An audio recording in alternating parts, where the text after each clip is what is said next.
Hello? Well, it me, Mr. Quank. Hello, ladies and gentlemen. Welcome to Skullgirls Get Great. It's not Get Great. Hello, ladies and gentlemen, and welcome to Skullgirls Be Great. This is the audio test we will be starting soon. Please let me know if any of the commentators this week are a little too loud or a little too quiet. We want all of us to be about equally as loud, and the game should be just barely audible. If there are any recommendations that you would like to provide, please feel free to do so. We want the stream to be just perfect for ya! Tell me y'all can hear me. Can y'all hear me? I am dropping frames. Internet in Indiana today is very bad. Temperature in Indiana today is very good at a solid -4 all day long. Y'all can hear me. That is good to hear. I don't know if that's a good thing or a bad thing, to be completely honest. I'm not gonna lie, I am pretty burnt out. I'm all out of streamer juice. But I will try my very best to keep it as entertaining of a stream as possible. They're building your new PC. Oh, that's hype. I'm sitting right next to $700 worth of M.2 hard drives and cooling equipment. I'm gonna upgrade my laptop soon with M.2 hard drives. It's gonna be so weird to have RAM that's only 5 times as fast as my hard drive. That is this is a little bit weird. Having hard drives that fast is gonna be scary. Hey there, Sandy. Good to see you. Who else? Who else? Hey there, Hydra. Hi, Facade. What we got here? Sinoon, good to know you're still alive. Hey there, Robot. Good to see you here. Iron Mandies. You love big thighs? Well, have I got news for you? I do too love big thighs. For thick thighs saves lives. Thick thighs save lives. Saves lives? Save lives. It's save, yes. Thick thighs save lives. For were not for thick thighs, I assure you, I would not be alive. Hey there, Steam Gyroid. Actually, imagine a gyroid from Animal Crossing that's like really steampunky. Sounds like a really, really cool idea. I kind of want to make one of these. Can someone make like a steam-powered gyroid? I think that'd be really fucking cool.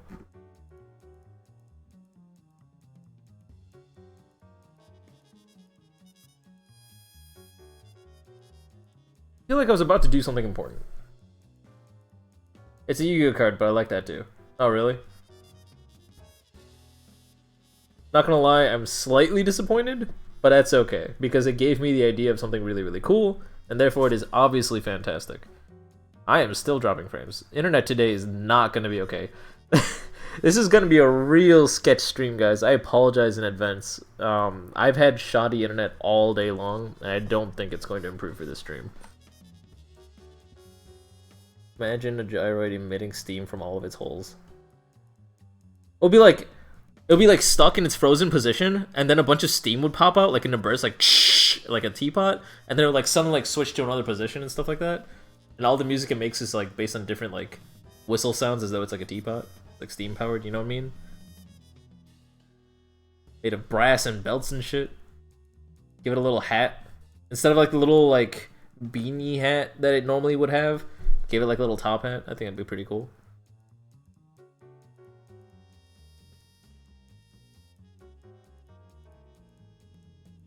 Nintendo, where you at? I'm not even charging money. Just take my ideas. Put me in the credits and that's all you need to do. Fun fact for you guys. I've been in a lot of Nintendo alphas. Well, a lot of alphas in general, actually. I just kind of... People really, really like it when I beta test games. It's almost like my career is literally debugging complicated systems, but I mean, whatever. Are gyroid cursed? No. Gyroids are not cursed. They are the curse. Imagine the weather not being freezing. I don't want to, because you know what? Frigid weather is amazing. People who don't like winter, I don't understand. Like, especially people who love summer. That goes one step further and just doesn't make sense to me. Because summer, I mean, alright, like, the world's most simple logic, right? I think everyone's heard this at least some point in their lives. I've been saying this since I was like 6 years old. You can only take so many clothes off in the summer. But in the winter, you can put as many clothes on as you want. Especially when things like the comfy trademark or the huggle trademark exist in this world. It is so hard to be cold. It is so goddamn cozy. And it's not like sometimes it's fun to go out in the snow or whatever, but when it's winter, everyone has an excuse to stay inside and be cozy and snuggled up. That's awesome. That's fantastic, you know?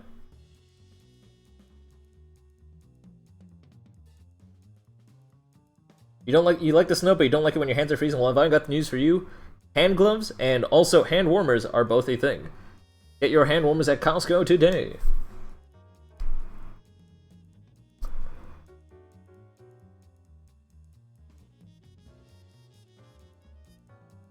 Why am I not starting the stream? Give me a second.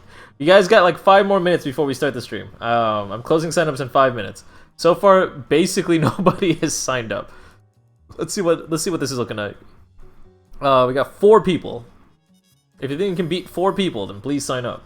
If you don't think you can beat 4 people, then please sign up. Just sign up. Just do it. Get in that grind, practice, whatever. Play the video game. Know what I'm saying? Know what I'm saying? I'm gonna give you guys a little bit of secret lore. I'm actually really, really mad at the SGC right now. For a variety of reasons. Like a large variety of reasons. There's like a big set of reasons why a lot of core members in the SGC have kind of ticked me off. But in good news, as a good result, it is single-handedly the reason Get Great will never die. As long as as long as one person signs up for Get Great will always be there. As long as 2 people sign up for Be Great will always be there. Actually, I can't promise as much about Be Great, but Be Great should always be there. Get Great is gonna be around forever. God damn, no one wants to stop playing this game.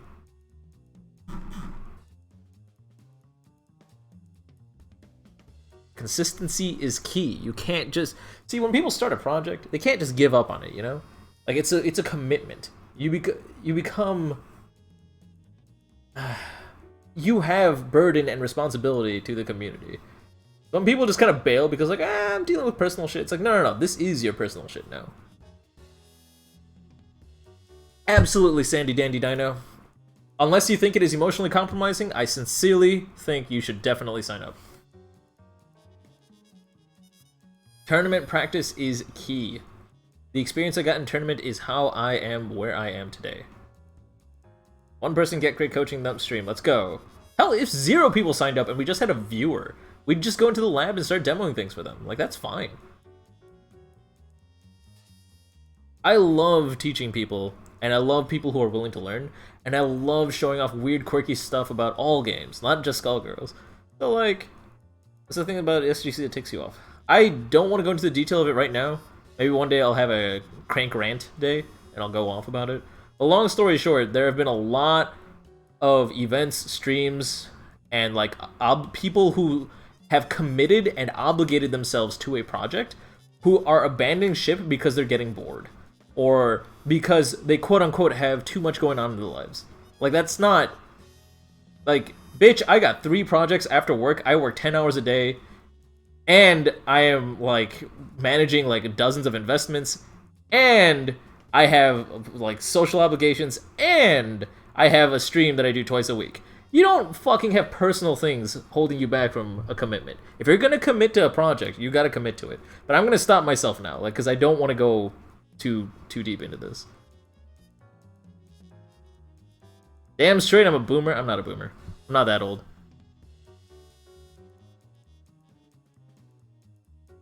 Up here both ways. That's not my point. My point is not that people don't have personal life issues and things like that. And I'm not saying people should compromise their own health and like their own well-being to be able to, you know, contribute to something that's fun. It's Skullgirls. Like, Skullgirls is a video game. Like, chill, right? But when you promise someone you're gonna do something, do it. when you break promise after promise and the same group of people keep breaking the same promises over and over and over again, it's kind of an insult. It's kind of a slap to the face, you know? It's like, why did I trust them that much? But now it's getting personal, and I don't mean it for it to be personal. And again, this is not important. This is neither here nor there.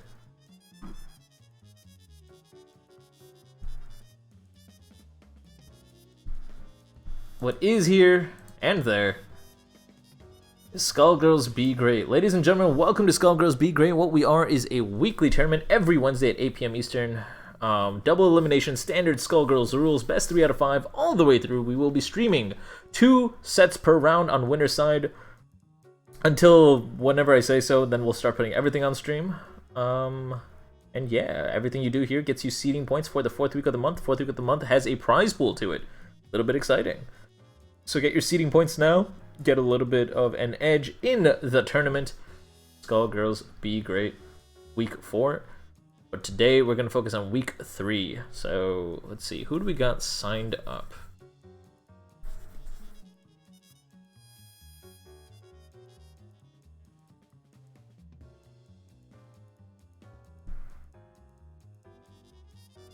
We got a whole 5 people signed up. Let's go. Process checking results. I kind of wish I could delete the last like 10 minutes. I shouldn't let my personal gripes with people influence the stream. I sincerely apologize. And I definitely shouldn't compare myself to other people. I understand that other people have problems.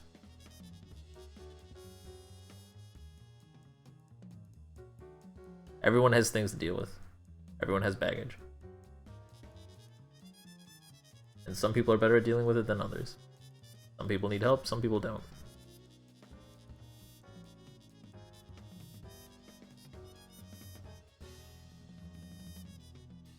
Today's just one of those goddamn days. Alright, let's fucking do it. A handful of people did not check in. Who did not check in? Hydra did not check in. Hydra, where you at? I saw you in chat. I'm gonna assume you checked in.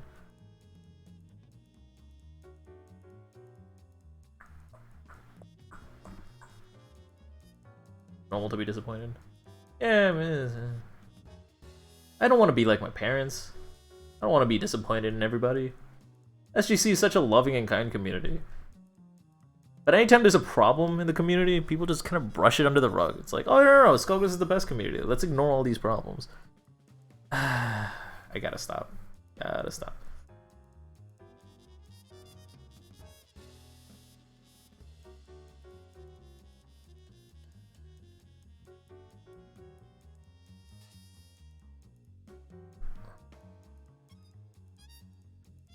What I need is friendship. Will I have friends joining me today? I do not know.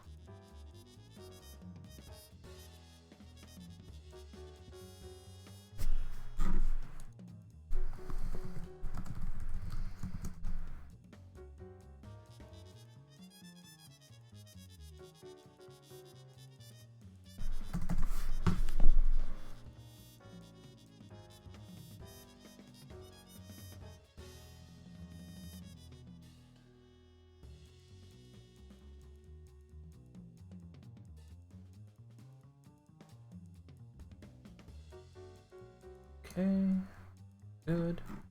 Looking cool, Joker. Won't let you check in because I already processed the check-in results. I had already checked you in. Don't worry about it. So, if you everyone... Wait, actually I should shuffle the seating. Give me one moment. For those guys who don't know, the first 3 weeks of the month will be randomized seating. Give me just a moment.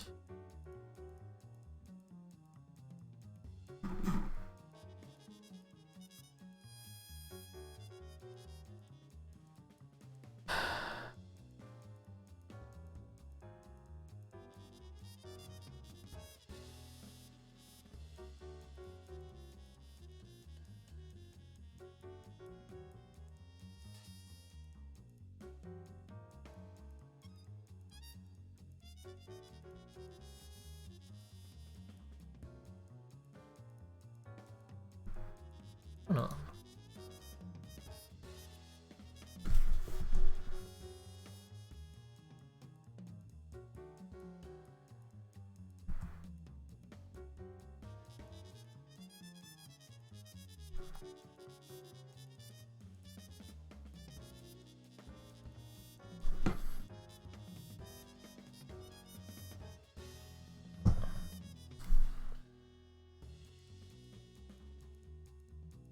Check-in is when you sign up on the challenge page, 30 minutes before the tournament starts, you have to click a button that says, hey, I am here and I will be participating. It's for a lot of people who sign up like several hours in advance and then some sort of emergency comes up. We don't want to accidentally include them in the tournament thinking that they're going to be able to play, you know?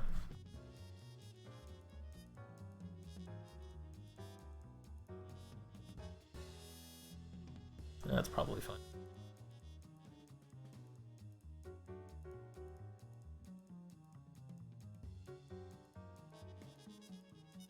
Alright, ladies and gentlemen, let's go ahead and get started. If you are participating today, please join the Steam group chat. Type !B G8 chat into Twitch chat.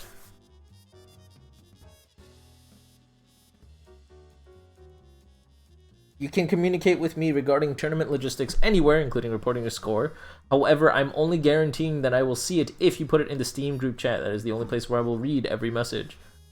So please, please, please, join the Steam group chat to help make sure the tournament will be moving as smoothly as possible. So let's go ahead and get started. We're starting the tournament. Round 1, first match is going to be Sandy Dandy Dino versus Mighty Time Force. Sandy Dandy Dino versus Mighty Time Force. Both of you, please join the lobby. For anyone who needs it, this is, of course, Steam join lobby link. Put it into your browser. It should launch Steam, which will launch Skullgirls, which will put you into the lobby.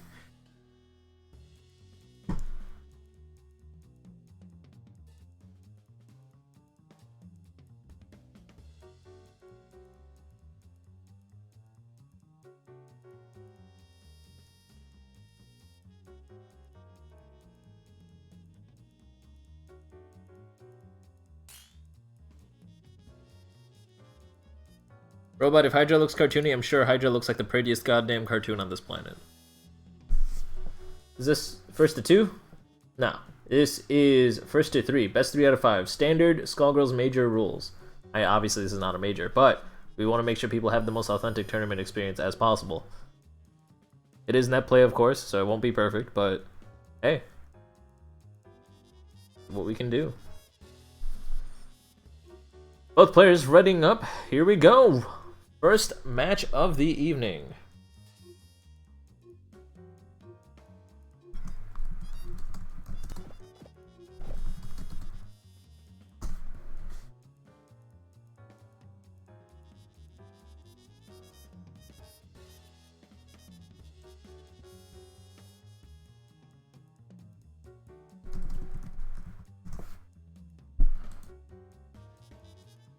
It was a bad joke about Hydra doing it.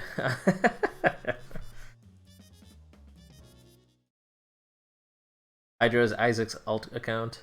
Confirmed.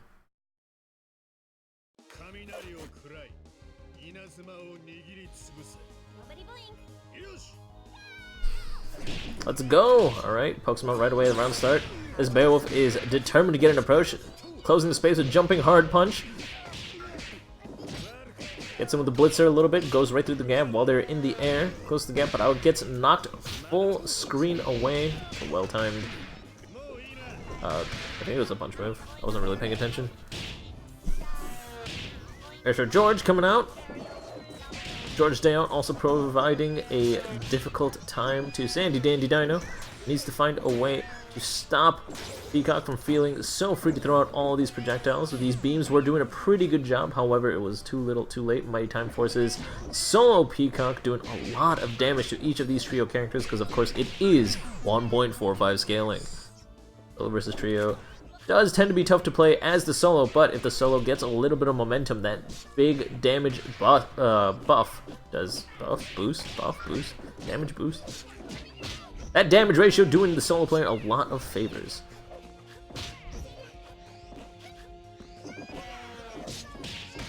Pop, pop, pop. And Dino trying to close the space, using a lot of Cerebell's movement options, making sure they're taking advantage of it. But watch out for that item drop. Oh, a poorly timed push block from Mighty Time Force. Probably Mighty Time Force expected some sort of like Seracopter or anything that would have been multi-hitting, so that they could have prevented Cerebella from sliding away so quickly. However, Sandy Dino making the wise choice to not use a multi-hitting move there, so the push block would put him out of danger range. It wasn't enough, of course, because in neutral, Mighty Time Force was able to throw out just enough projectiles to deal with that Cerebella, stop her from approaching ever again, and sealing the deal for the first game of the evening. Mighty Time Force is up 1-0. How's everyone doing tonight?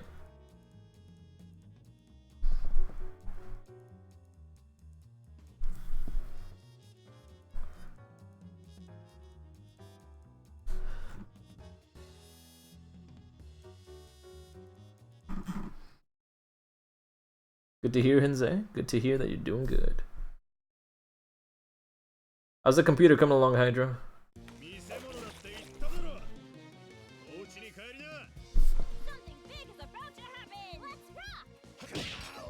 Tries to get him with a jumping hard punch one more time, however Mighty Time Force has adapted and is aware that this is how Sandy Dandy Dino approaches with their Beowulf. Mighty Time Force trying to take advantage of it, get a little bit of damage on their opponent, but Sandy Dandy Dino gets in with a nicely timed wolf shoot. Does a little bit of damage, puts Peacock in the corner, a place that Peacock generally feels pretty uncomfortable. Fortunately for Sandy Dandy Dino, Peacock did find a way to escape. Now, right now, he's just trying to deal with this pressure, trying to close the gap from Sandy Dandy Dino's side. However, Peacock just keeps on moving a little bit more backwards, and slowly this just chipping away at Sandy Dandy Dino's Beowulf. At this point, Beowulf is dead, and Robo is going to come in. Robo did do pretty well against Peacock last time, trying to control the pace a little bit. But kind of, you still on the Beowulf mindset, trying to close the space and approach their opponent. I mean, definitely not a bad idea. Robo, you don't want to rely on Robo's zoning to deal with Peacock pressure by any means. But the zoning was working out last time, however, does want to shift gears.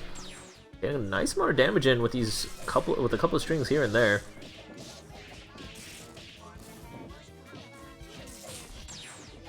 Man, these players are going to be so amazing when they learn to B&B. It's going to be so exciting. They're already doing pretty alright in neutral. They're taking advantage of a few movement options.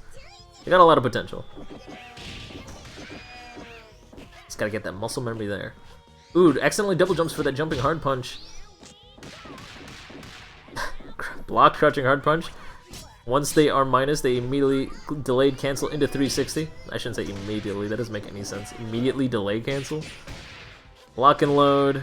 H-lock and load for that 2 hit of armor. Trying to close the space, expecting Mighty Time Force to throw more projectiles. Trying to weave over it, but gets caught by the punch move. Not full screen. Sandy Dandy Dino has to start all over.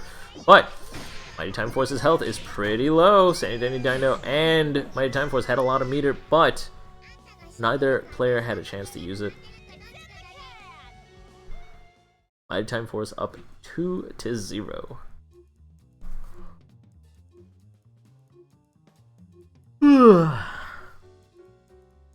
Damn, do I really sound like a boomer? Shit. I ain't allowed to be mad at nobody. Damn, I really do sound like a boomer. What the fuck? What is wrong with me? Fuck Winter. I love Winter. No! No, I don't want to be a boomer.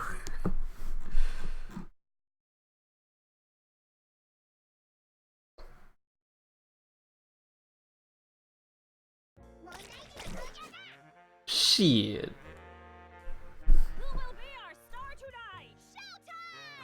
Talk about going uphill both ways. Sandy Danny Dino is gonna have to do that and some, and then some, to be able to pull out a win in this set going forward. They have to win 3 games in a row. However, they have a really strong start. We got some solid pressure going on in this Peacock in the corner. Again, Peacock does not particularly like being in the corner. And Beowulf showing exactly why Peacock does not have many escape options. Once the pressure starts, it becomes really, really tough to deal with it, especially as a solo player. When you're playing a solo character, you don't really have as many opportunities to really escape pressure. Once you're in pressure, it's kind of, you gotta deal with it. Gotta, I don't know. Gotta deal with it. 2 blitzes. Oh wow, picks up the conversion too. Nicely done. Oh, tries to block string into a wolf shoot. However, a nice timed push block from Peacock allowed her to throw out a few projectiles before wolf shoot could start. Use of gigantic arm there to try and close the space in an urgent maneuver just before Beowulf dies, but it ended up just being kind of a waste of meter. We are at 0 meter though, so that means Sandy Dandy Dino could take advantage of this. They could start building that Kara meter. Meter, of course, that is built when you have less meter than your opponent and below 1 meter. You do get meter from normals and bonus meter from all other moves as well. Oh wow, catches him right out of the air. Unfortunately not able to block that. That does eliminate that item drop. Alright, air show, George's Day out. Oh, mistimes the safe setup, unfortunately. George's Day out was not covering that mix-up, so therefore Bella was able to take advantage of it. Bella's inches away from taking this game, got a hit confirm, drops the string, drops the air string, but doesn't matter, just matches Dynamo, gets a win on the scoreboard. This time, doing pretty well. Mighty Time Force might have to switch it up a bit. I mean, especially Beowulf keeps performing at that level. Seems like Beowulf is all warmed up. Mighty Time Force still ahead, 2-1.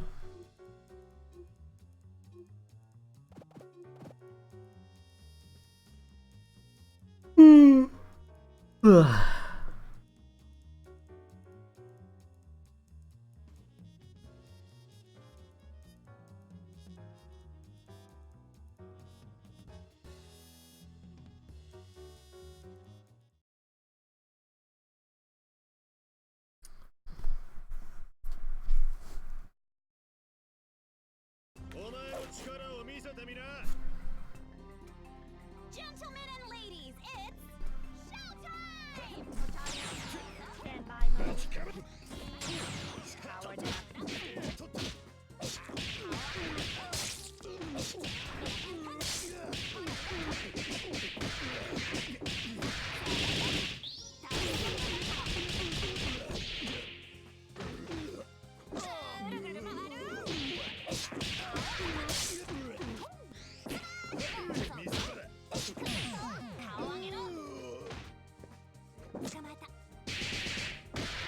Bella catches him with Excel Bella, unfortunately not ready to convert there.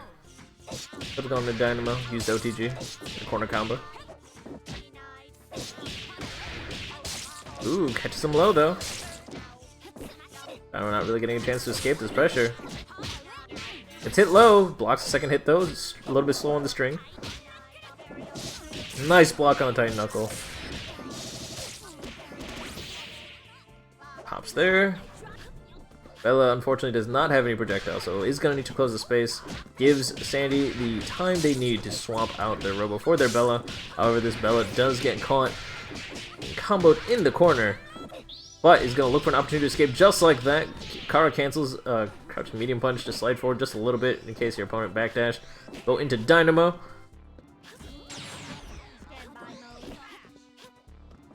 Some space, jumping hard punch. Nice! Using beam to distract their opponent, force them to block. To fly right past Robo after jumping backwards and getting a nice hit confirm on their opponent's Bella. Unfortunately, it was not enough. Mighty Time Force was able to escape the pressure and then turn things around to get the kill on both of Dino's remaining characters, and will be moving forward on the winner's side, taking the set 3-1. Well won by Mighty Time Force, but Sandy Dandy Dino, do not fret. You are not eliminated from this tournament just yet.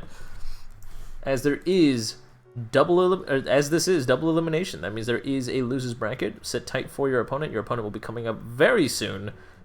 For those of you guys who are on loser's side or will end up on loser's side, please make sure you are playing your matches as soon as possible. The VODs of this stream go up right after the stream is over.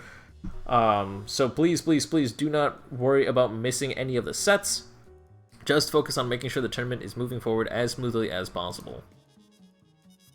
Do do do do do do do do do do do.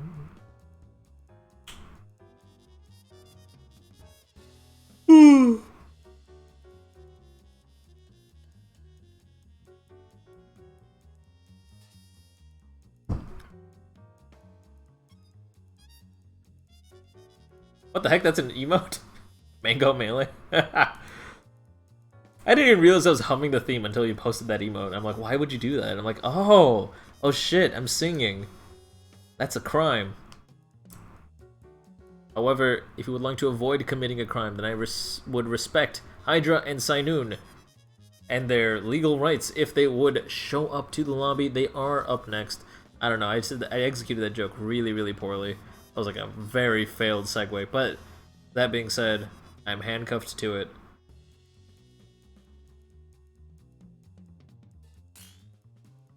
Let's see, I'm gonna assume Hydra joined. I'm assuming Sainoon just joined. Oh, Sainoon joined first, actually. Damn. Fast, on his feet, ready to go. Stop that singing. Yo, Harada is a champion. I love that man so much.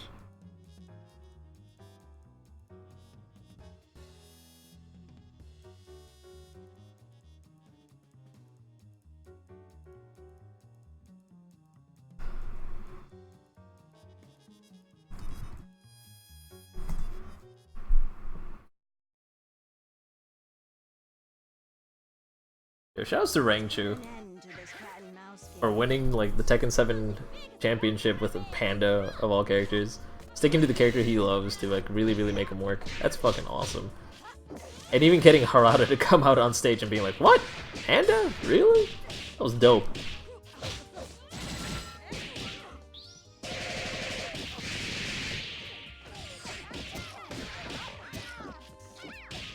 Oh, air dash cancels into the overhead. Canceling the Elgato, doing that God's work.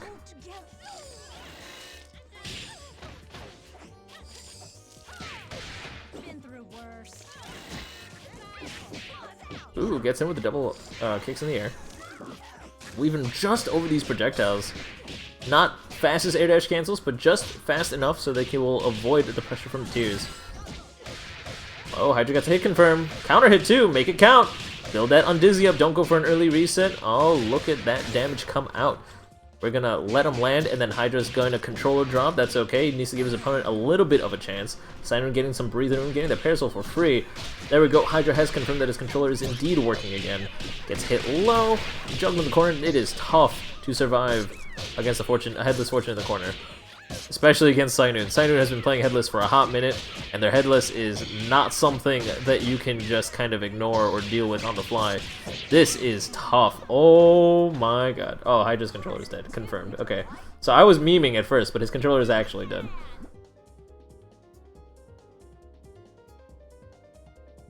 Sainoon is offering the redo. Generally speaking, the person with the health lead gets to decide in that situation.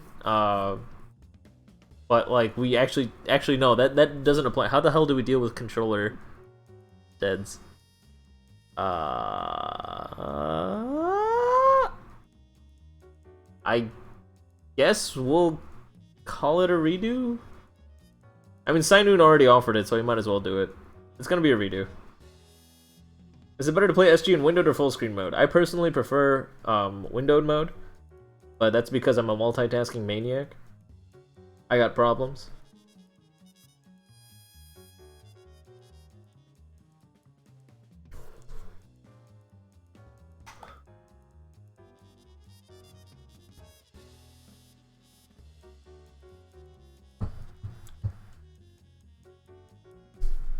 Interesting. I have the opposite problem, where in windowed mode it always runs fine, but sometimes in full screen it'll just drop frames. Other days it'll run 100% okay, but just some days it'll just be like playing at 10 FPS for some reason. It's not because things are on in the background, it's just Skullgirls is having a bad day.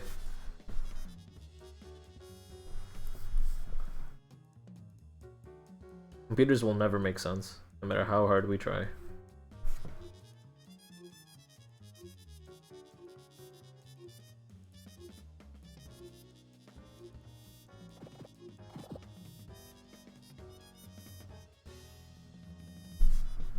That's my problem, robot. I'm already distracted.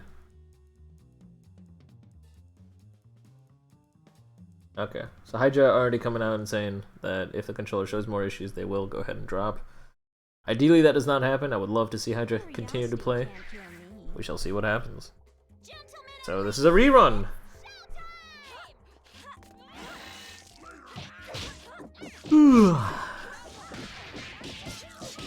Dash cancel, jumping hard kick.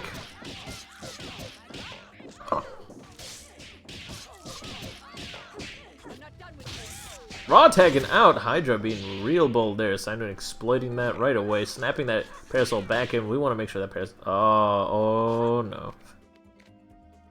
This looks unfortunate. Alright, we got control one more time. Hey there, Tommy. Good to see you here. I am beyond tired. Tired to the point where I'm making boomerangs.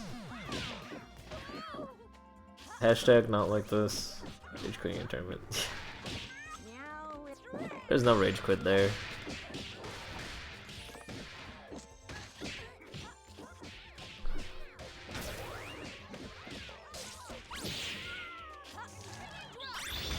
Goes in a level 3. It's a wall splat. Here we go. Give me that blender sauce. Respects, but it's gonna get chipped out. Yeah, I saw that coming. No. Signing mashing level 3 was really smart. Hydra needed to block the first hit and then go into BFF for the second hit and hope that it punished if he went in like late enough. It was not going to be easy. Or backdash. Yeah, backdash would have been too. Would have been nice too. But you wouldn't have gotten a clean punish with backdash. There's not much you could have done. Backdash set up a shadow, I guess, maybe. I don't know. Yeah, anything there were options, and down back was not one of them. I'm just gonna say, gonna give it one more try, but if it drops, they're gonna drop themselves. Unfortunate, but that is a-okay. Come at me. Let's finish this. Let's do this in one take.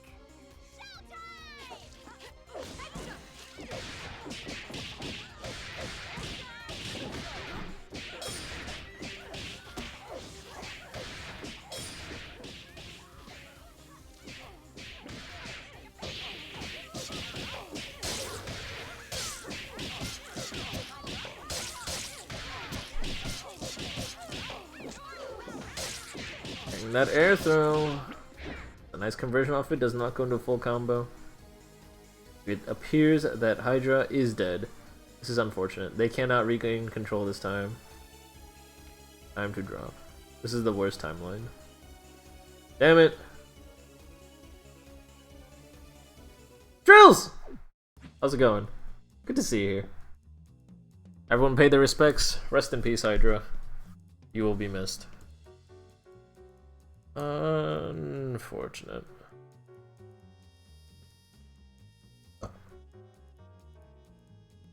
Hydra's also limited here.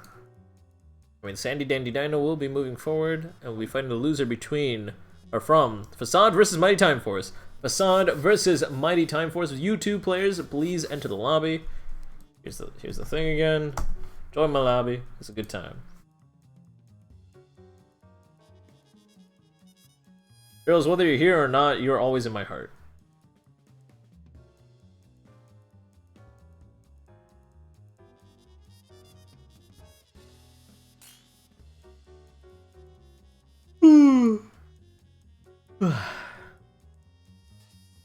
Sainoon, you win. That's what you do now. You move forward, and you must win in Hydra's place. My Time Force is ready to go. Facade, where you at, friend? Time to prepare for a Saturday. What's happening Saturday? Saturday the 21st? Because I guess Sage was talking about some sort of Skullgirls thing on the 21st. That would make sense. It would line up properly.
Everybody,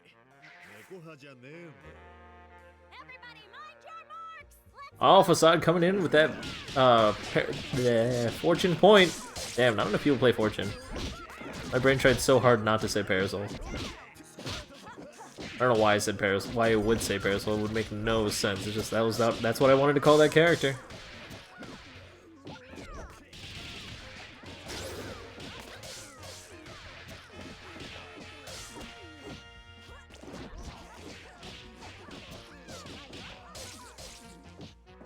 With that jumping hard punch loop in the air, or air dash cancel another jumping hard punch. Is it a loop? It's not really a loop. Double jumping air hard punch, air cancel another jumping hard punch. Stage bomber can't convert. Fortune ain't that fast. Almost that fast. Not quite. Oh, trades. Technically, Mighty Time Force had the advantage there since they did trade with the heavier hitting move.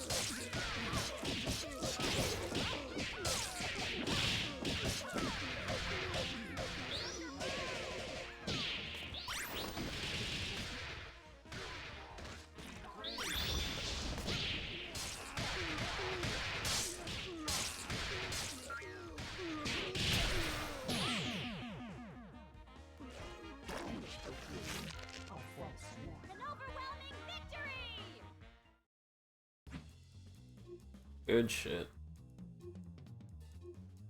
We're gonna talk about Fortune's buttons for a second. Absolutely not, because the more the more I think about Fortune's buttons, the more funny it gets. He has a 5-frame jab that anti-airs. It's like you can't. What the fuck?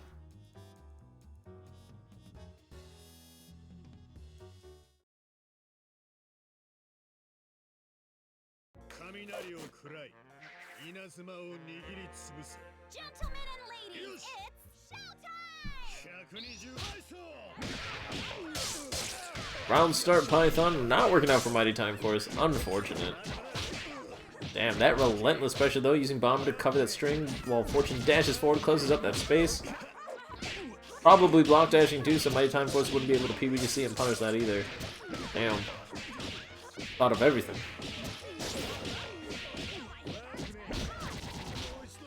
Airball, still in the same role.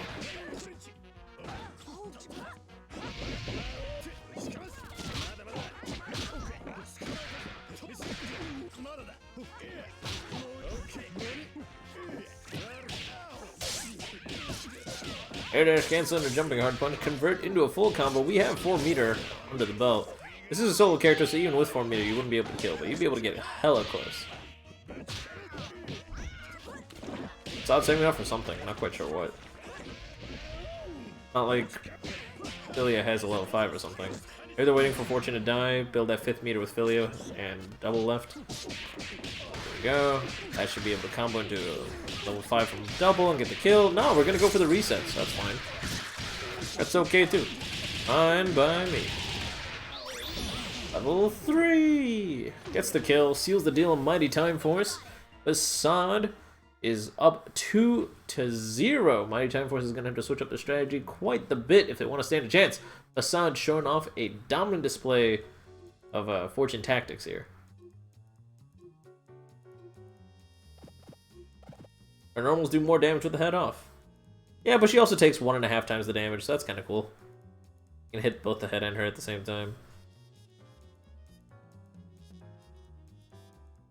I don't think Fortune's unfair by any means. She's just annoying as hell. It's one of those. This is to know it's begin!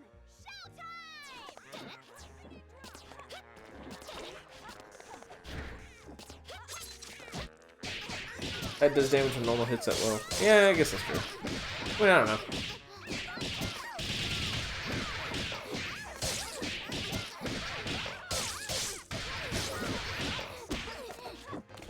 Hey there, Breastblade. Good to see you here. Gets in with that overhead, jumping hard punch, land cancel into a bit of a string, then goes for another airstream with double jumping hard punch. Lets him fall out of the combo to go for a lockdown pressure assist call, set up for a reset. Not a reset, really, it's more of a mix-up at that point. Damn, Facade looking so dominant right now. Going to cast Witch Fever, we still have 3 meter, we're going to go into level 1, then we're going to go into double level 3 before they fly too far away. And that is the set play. Calculated as fuck. Looking cool, my dude. You will be moving forward on winner's side. Mighty Time Force, do not give up hope. You will still stand another chance, for you have a second life. You will have the opportunity to climb through loser's side. You will be getting that rematch against Sandy Dandy Dino. Sandy Dandy Dino did take the L last time, but be warned, Sandy Dandy Dino did look like they were warming up for most of that set, so it will not be an easy victory.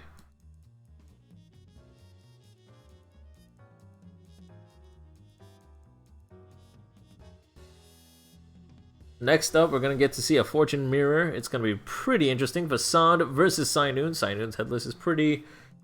it's quite something. Not the easiest thing to deal with. Facade's Fortune is no joke either. Facade's point had been jumping around and switching characters a lot of the time. They've been from Fuqua to all sorts of things. To Fuqua, Fortune, I think Parasol was there once at least, I think.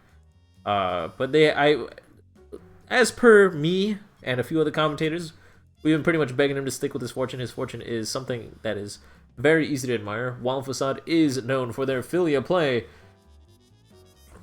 their Fortune should get a bit of a name too. And we might get to see it again very soon as Facade joins the lobby. Cynoon already rearing to go. Cynoon been a solo Fortune player for a hot minute now. Been watching it improve over time. Every time I see it, it's a little bit more exciting.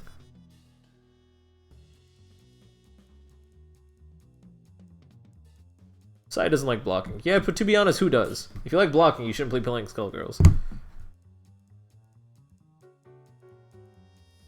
Without any context whatsoever, Duckgator put it very well that if you find yourself blocking, then you've already messed up.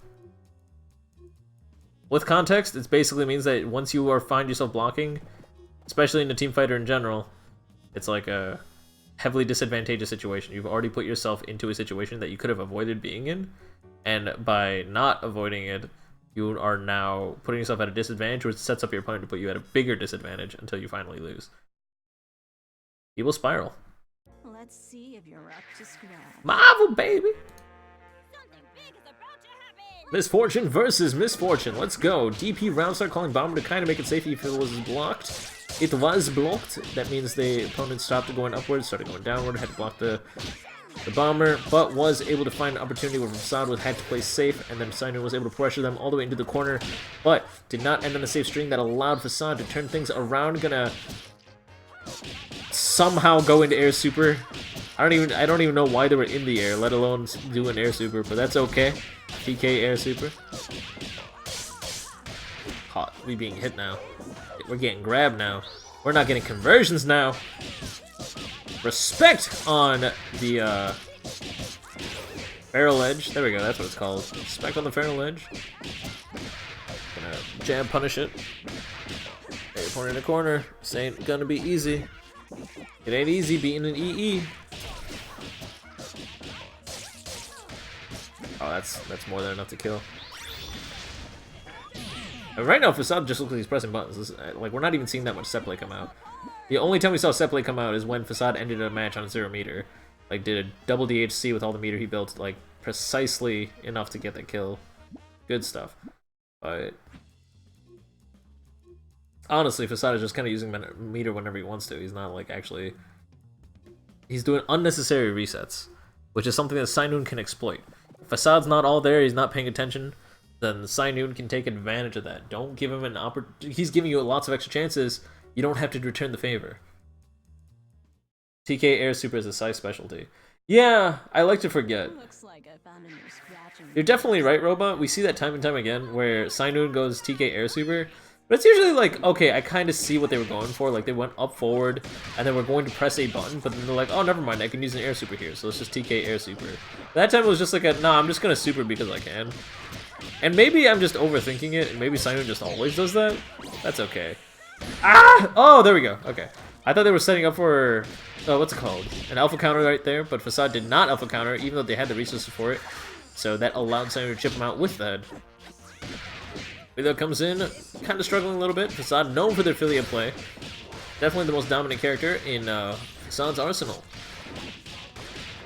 H-Bomber, crossed up since Philio was on the other side. Gets the conversion and combos them to full Undizzy, lets the Undizzy drop. Of course, once the Undizzy bar maxes out, you do have to wait 6 whole frames before the Undizzy bar starts dropping again. That does mean it is extremely disadvantageous to go for any sort of set play or reset that requires the Undizzy bar to be full if it's not going to kill. Any set play portion? Sub-set play? I don't know. Any branch of set play? Sainoon go off, getting that Philia out of the picture. This is going to be huge. Now, Facade's double is no joke. If there's any character that can make a hell of a comeback, it is double, and Facade's double has done it time and time again. But it might not be this time with that hit confirm. Getting another hit confirm, going overhead one more time. Sainoon taking a game. It is 1 game apiece. Sainoon doing exactly what he needs to do.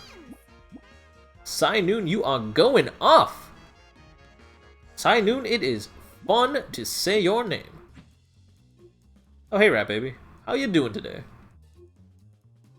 And Sainoon, look at this. You got a whole squad cheering for you. You feel rusty? Well, you better shake that rust off because... I don't know. I don't know where I was going with that. Shake your rust off because otherwise Facade's going to tear you to pieces. This guy does not go easy. Rat Baby doing laundry today. Clean up crew.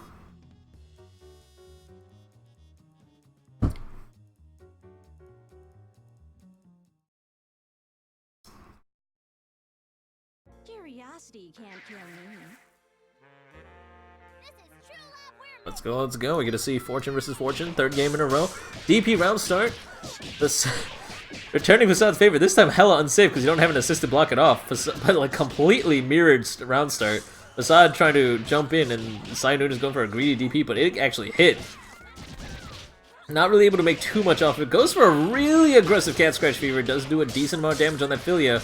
But unless we are gonna escape from this pressure, and Facade's not allowing it to happen, we're not gonna be able to. Ah, dang! If he was really greedy, he could have gone for like a reflexive snap right there, gotten a little bit of health back, and gotten that Philia in there, getting rid of all that red health. That would have been gorgeous. Good use of the head. Keep that pressure going so Fortune can't get a clean punish on their opponent. Keeping the head within range as well. Sainoon's head management on point. Getting that overhead with a counter hit. That's more than enough to kill. Here we go. Let's go. Don't even spend the meter. We got an incoming setup. Philly losing a ton of red health too. That's a beautiful bonus. We got a little bit of red health on Sainoon's side as well. It might be worth to fish for a snap right around now before that double gets all that red health back, but it's not super worth it. At this point, its value is quickly defading. God, counter hit. Good Gregor right there from Facade's side. Very patient, very calculated match. Air Super coming out, but Facade, more than familiar with Sainoon's style of play, is ready to block it, respects it, turns it right around, goes for an air grab reset, does scale the combo to 50%, but hey, gotta take what you can get. Going straight to full on Dizzy, gonna play Oki right there, gets him with a jumping medium punch. Sainoon not able to reflexively start blocking standing, even though just jumping medium punch is, of course, a little bit more of a telegraph move. Facade was, I'm sure, expecting Sainoon to block that, and then had a bit of a mix-up planned afterwards. Didn't need it. Props to him for getting a nice conversion off of it all the same, and getting the kill. Facade is up 2-1 against Sainoon. Sainoon, Facade's waking up. Don't let him do it. Don't let him do it to you.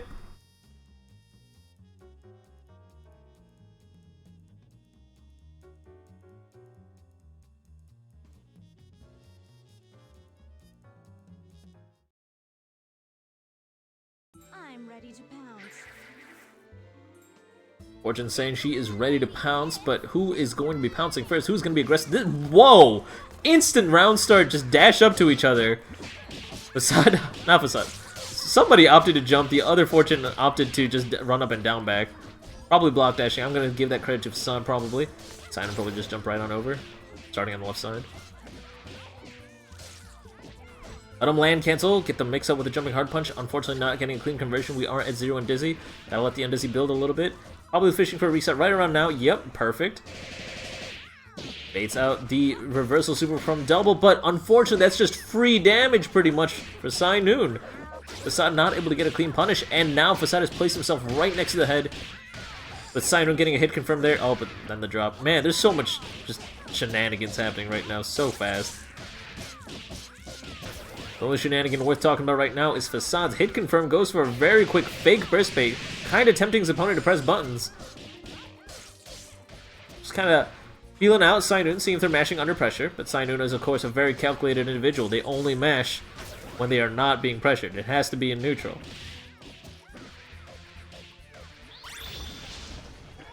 Gonna go ahead and go into level 3, get a clean kill on Noon's Fortune. That does mean Facade will be moving forward 3-1, but Noon put on quite the performance. I'm sure they will have another chance to shine as they are chilling in losers finals.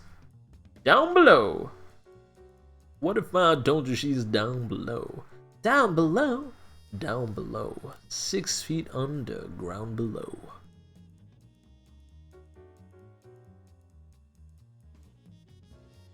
Shouts to the 3 people in chat who probably got that reference.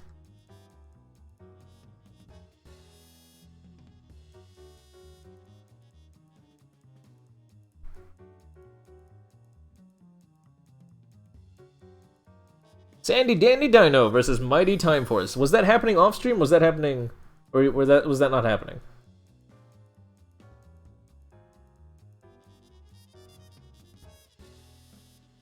You made that reference?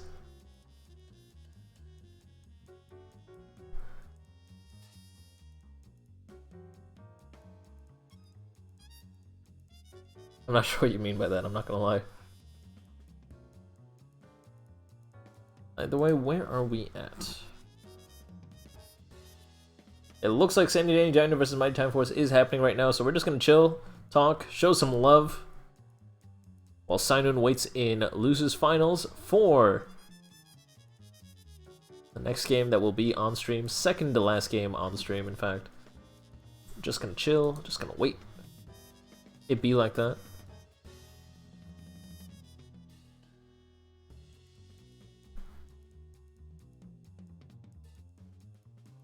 Yo, speaking of throwing controllers at the wall, first of all, you guys remember that like guy who threw his controller like on stage? I want to say 2 years ago or something, where the dude almost hit a commentator in the face. Like he whipped his controller so fucking hard after playing a game on the main stage that the controller bounced off the ground and went flying at someone's face. And I think it was like one of the commentators. It was like, it looked like it was whipping too. It was like mad dangerous. Unrelated to that, you guys see the Tekken guy throwing hands like 2 days ago, or maybe it was yesterday or something? I think it was yesterday, where there was like an article coming out where like a Tekken player was just like he lost a round and someone in like the crowd of his local like called him out. He just started like I don't know what the fuck was happening. Apparently no fists were actually thrown, but that dude called him the fuck out, which was really, really shitty and unsafe. Guys should not do that, but also really funny. I'm happy that everything ended peacefully. But damn, locals have not changed in the last like 20 years. I can dig it. Sandy won. Good stuff. Just a moment. You know what the final score was? Is that reported anywhere? Not look like I see the score anywhere. There's extra man, the other guy was playing a new character that's supposedly broken. The character is apparently easy to pick up. I don't think anyone's saying he's broken. And the guy didn't throw hands with his opponent. It wasn't the person who won with Leroy. It was... he threw hands with someone in the audience who was like talking shit.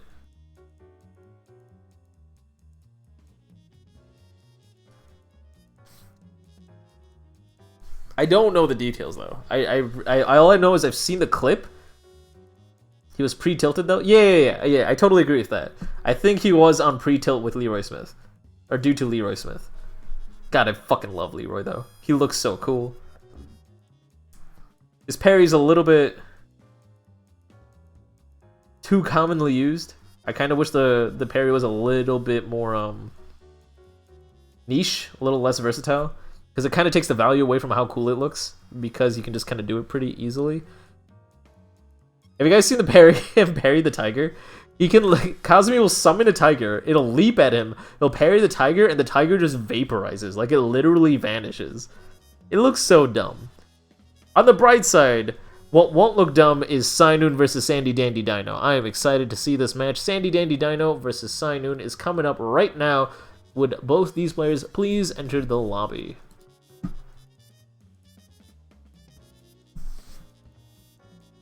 That round actually ended in a parry punch. Yeah, so Leroy Smith was one hit away from dying, and then he got up and parried and got a kill. That's when the hands were thrown. That clip is everywhere. Yeah. The thing is, like, when you have a really cool attack, you want it to be not just look cool. You want it to feel cool to use. This is the big problem with a lot of like modern. Well, actually, it wasn't. I shouldn't say modern. They've kind of learned their lesson. But like the first 2 years of the PS4, everyone made all these cool looking games where it was just action of. What was it like quick event the game, where like people were just like, oh man, look at all these cool looking cinematic events that I did by pressing a button really really fast, like mash the B button. It doesn't feel cool or doesn't feel impressive when you do something really really cool, and therefore this is disconnect where it's like a cinematic thing, but it feels really really dumb to play it. That's a lot of the problem. It's highly correlated with a lot of problems that people have with the Arkham games in general. Yeah, quick time events. Thank you, Assad. QTEs. Yeah, I should remember that. The game that was notorious for this was oh shit. There was a game near the beginning of the PS4's life cycle that was like a Spartan game, where the entire game is just a bunch of quick time events. There's also the super button where you just mash space and your character. Yeah, exactly. Like that. These Rise. Thank you, Kretra. You know exactly what I'm talking about. That game was notorious for this shit. But a lot of the stigma behind quick time events and stuff like that is like people want to do cool stuff and want to look cool while doing it. But if you just look cool while doing it, you only get half the value out of it, if not less. People would rather do cool stuff and not look cool than to not do cool stuff and look cool. And a lot of people don't realize that. Oh, a lot of people didn't realize that. It took them a couple years to realize that. I don't know why this was a mistake in the first place. I'm guessing like publishers just kind of forced people to dumb down games because they just assumed that nobody knew how to play video games. I don't know. I don't fucking know. Was it Xbox exclusive? Well, it came out on Steam eventually anyway, didn't it? Hold on a second. Let me check this out. Rise. This is only Losers Finals going on in the background. It's on Steam right now. It does look like it was originally an Xbox exclusive. My mistake. I thought it was PS4. But it's still that same generation. It's like the same era. Oh, that was a wacky... What the fuck kind of red burst bait is that? Would that work? Can you do something out of that that will, like, make it safe? Or is that... Can you just always burst there? I think you can just always burst there. But that was really cool looking. Land cancels, but unfortunately still gets caught. Diamond Dynamo. Hit some low. With that reset, we should be good to kill. Go into a level 3. No, we're gonna go into level 1. Who gives a fuck? It kills anyways.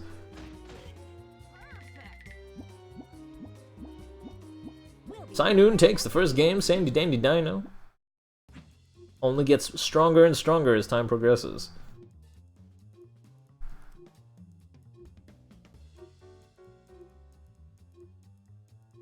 Oh, of course, Robot. Of course. This was... Oh, shit, when was this? When did Rise come out? Hold on, let me reopen that tab. Because it was around the... Like, not the middle part. I don't want to say middle part. It was like... the first quarter of the indie game boom. Like, when indie games were finally becoming popular. Like, indie games were able to afford to take that risk to, like, be niche and, like, unique and all that, and have a very stylistic aesthetic as opposed to realism. But I understand why publishers went into that. It was still an incorrect decision, but like I understand how they derived the logic that, oh, they should go into this super realistic aesthetic and over quality of gameplay kind of mentality. And it's because the entire like 2000s, like 2005 to 2015 was the era of brown and gray. If you go back and play every popular game back then, there's so much brown and so much gray. It's easy to render. It's a very fast way to make things look gritty and pretty. Not pretty, like aesthetically pleasing for its generation, and because of that, like it's so stupid. Like it was a cheap way to make things look realistic and like gritty, and because that was selling so well, because people were like, oh, this is the prettiest thing on the market, or the most real looking thing on the market. This is not something we've really had before. They just kind of wanted to stick to the whole realism aesthetic. Interesting, I was having a conversation with one of my teams not too long ago about, like, they were coloring something with, like, yellows and greens and things like that, and we got into the conversation, and I explained that we can't have yellows and greens because right now we're in a generation of cool colors. Around the time when Transistor came out, like, Transistor came out 2017 or 2017, I think, right? Maybe 2016? Like, starting 2014, 2015-ish, the like generation of cool colors began. So like every game that's like popular that is like uses very, very bold colors will have lots of blues, lots of greens, and lots of purples. So I specifically told them, it's like, no, this has got to go. Use a different color scheme, like because of like a generational difference. It has more than just market appeal, but it's like Transistor was 2014. Okay, then it's right. Then it's exactly what Transistor came out. I'm confusing it for a different game then. But right when Transistor came out was the like generation of cool colors, like when it like finally skyrocketed. So right now, everything that like has a lot of blues, teals, purples, and stuff like that will look super aesthetically pleasing. Like just look at all the pretty games that you guys have played in recent times. Look at Deltarune. Deltarune is a definition of that.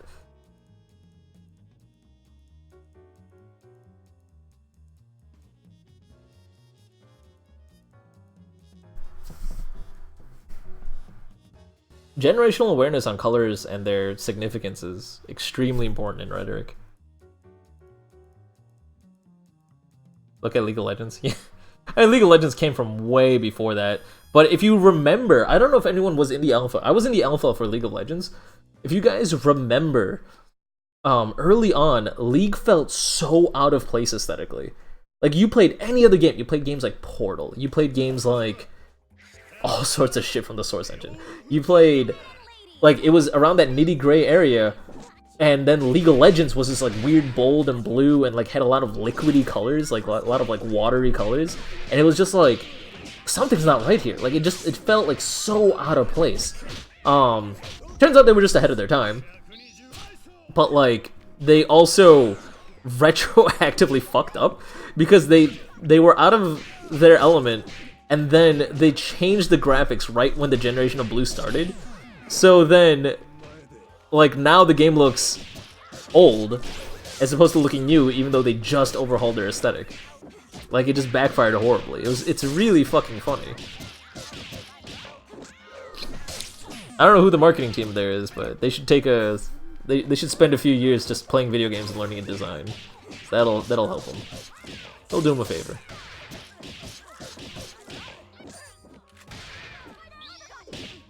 Transistor Eliza's skin is dope as fuck. The Red, like, what's her name? Red? Her name's Red, right? Does she have a full name? Is it just Red? I think she had like an Italian last name, but I don't remember. Sainoon takes it 3-0 over Sandy Dandy Dino. Sandy Dandy Dino did their best to put up a fight, but now understands that Sainoon is fully warmed up and ready to go and really, really wants to win. Hopefully they are motivated and will try to claim victory next time. But this time, the story is about Sainoon and Facade. Sainoon wants that run back, wants that revenge. They got one game last time. Let's see if they can make it, what, 6? 6 games this time. Let's go! From loser's side, we got Sainoon next against Facade from winner's side. How is this gonna go?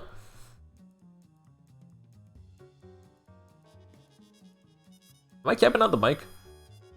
Ladies and gentlemen, could you please keep me informed in the off chance I'm cutting out? Because I'm not paying attention to my microphone levels, and a lot of people complain that I'm quiet unless I'm like near the red of my mic. Fluff, thank you very much. Apparently I have not been cutting out. Good to know.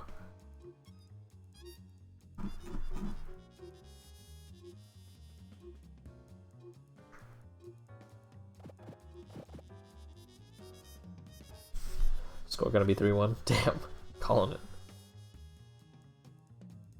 it. Why is that? Has every match been 3-1? No, Facade versus Mighty Time Force has been 3-0. Mighty Time Force versus Sandy was 3-1. Both times. No, it was 3-0 the second time. Yeah, I don't know. We'll see. We'll see. Ooh, Simon getting some nice damage on Facade's Fortune. Unfortunately, unable to keep up that pressure. Got another hit confirmed. Got him in the corner. Let's see OTG conversion. Looking for that reset. Land cancel. Jumping heavy punch hits them just as they touch the ground. Getting that nice overhead heavy damage, but unfortunately not able to make too much of it. Gets another hit confirmed, so that is A-okay. Fine, but it's a lie. I totally lied. I made that all up. It's Facade applying all this pressure. I am a fraud. I cannot tell the cat from the cat. Standing light punch hit confirmed. Let's go. TBF, welcome to the stream. Good to see you. Oh, Poseidon turning it around with El Gato, getting that nice ass hard kick. One more El Gato in the air. Another El Gato. Just trying to break through Facade's Philly's defense. Facade is a patient player. Facade is looking for that opportunity. Philly to get out, and once Philly gets out, she is gonna go ham. Here we go. Headless is bullshit. This is hilarious. Damn, that was a well-timed Gregor, but Gregor sucks. Which means the head did cover the tail of its hurt box, just as Gregor's invulnerability wore out, which means it wasn't able to really cash out and do the damage it needed to do Sainun's Fortune. And Philia is out of the picture. That is huge for Sainun. If Sainun gets a little bit of footing, then Sainun can definitely take this. While Facade's double is no joke, it is going to have a tough time dealing with a solo Fortune who has been going off. Gets the snap and all that health back, looking beautiful. Was just about to recommend that snap because we had all that red health just ticking away. Oh, Facade's inches away from building up the 3rd meter too. Cool. So Cathead's allowed him to maintain that dominant position in neutral. We got a nice hit confirm here. Gonna probably fish for a reset. Go for a hit confirm into a level 3, mashing out a level 3 from Sainun's side, which does do all the damage he would love, but unfortunately was not enough to kill, but does get a hit confirm off that sweep. Into jab, gets that kill, good stuff. Sainun takes the first game. An excellent start, as he does need to win 2 sets. He is playing from loser's side. Loser's side, of course, means that you are on your final life, whereas your opponent has 2 lives. Sainun will have to defeat Facade in 2 sets back-to-back to earn the title of first place, the victor of Skullgirls Be Gr8 December 2019 week number 3. Who's it gonna be? Skullgirls gambling is so salty. Looks like I found a new scratching post. Headless Fortune is so fun to watch. Headless Fortune makes me stress bullets. Like it just makes me sweat bullets. It makes me stress out a lot. Like I fought enough Headless Fortunes that I just get anxiety. It's like, oh jeez, not this again.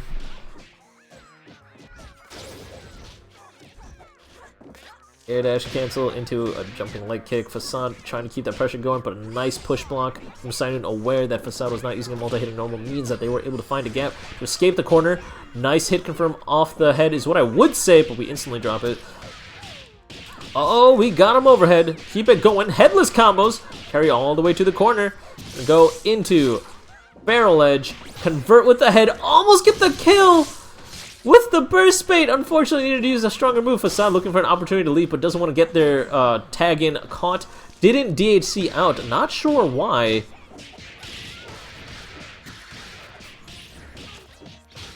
Ooh, went for that instant overhead. Smart blocks from Sainun's side. Patience, good mash on the double, getting that nice damage in. However, they will pay the price because Facade's Philia was waiting for it. Baited it out. Tries to get a punch. Wanted the opponent to land cancel so they can fall into the crouching leg kick. What's it called? A pseudo unmashable right there. Fortune was able to match because she does have an air super. Get out of that situation. One more cat scratch here. Punish Gregor. Gregor only has invuln frames until the first active frame, which is pretty early into the attack. Whew. Running out of air. Gets in that Elgato, caught low. Do that counter hit damage. H-Bomber to seal the deal, no super needed. Get that kill.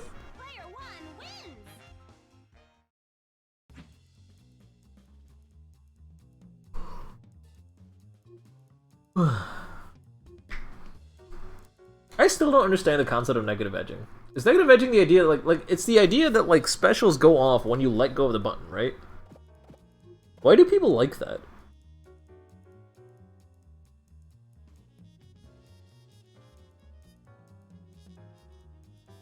Yeah, it's the idea of a held button, right?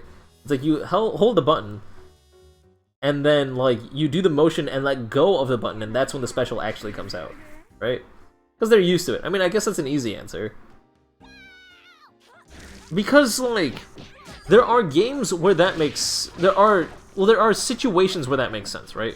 Where if the idea is that you need two things to happen in a single button press for some strange ass reason, then I understand that you push the button down, one thing happens, then you do the motion as the thing is happening, and then you let go of the button, so then two things happen off a single button press. If there was some sort of benefit to that, that makes sense. But like it's like when you type on a keyboard, think about it. The character comes out on push down, not release. If a character came out on release, it feels really, really awkward. It feels awkwardly timed. There's no like punch to it. There's like a sense that the impact of it was lost or delayed. And because of that, it feels so unsatisfying to negative edge things. And I'm trying to understand the practical benefit of negative edging. There's either a practical benefit or it's like mechanically super interesting. I just don't get it. Like charge, like even charge, some people might say that about charge, but I understand. There's a mechanical aspect of it.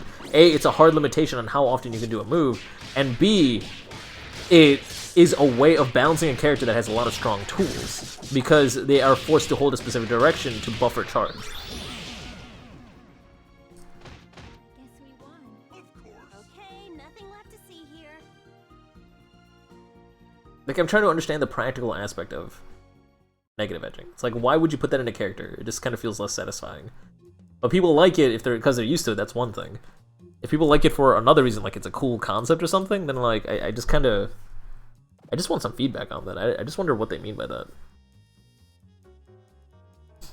Passant is up 2-1 against Sainoon. Not looking good for Sainoon. Sainoon does need to win 2 more games in a row to get that bracket reset and take the pressure off their shoulders. Can I have a cheeseburger? Quiet on the set. Showtime! Nice block on the DP. Boom, boom, pow.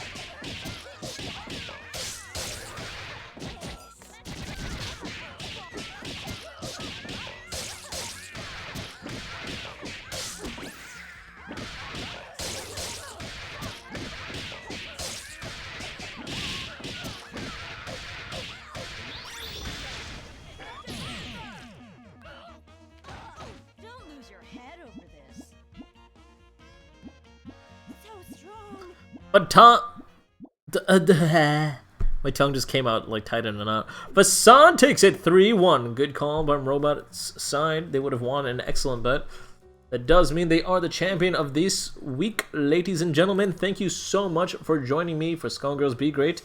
If you saw some incredible play and wish you could play at that level, well, fear not. We have a stream called Skullgirls Get Great every Saturday at 3 p.m. Central, 4 p.m. Eastern, etc., etc. What we do there is we match you up against a relatively even opponent, and then provide constructive criticism on your play. We won't tell you everything that's wrong with your play, but we will tell you just enough so you have something to practice and you can return every week for a little bit more advice. But if you're just here for the tournaments, fear not. Skullgirls Be Great will be live every Wednesday at 8 p.m. Eastern. And, yeah. Thank you all for joining me. You guys are all amazing. The SGC is pretty cool. Y'all are pretty cool. I'm glad to be a part of such a incredible community. And I'm glad you guys are there too.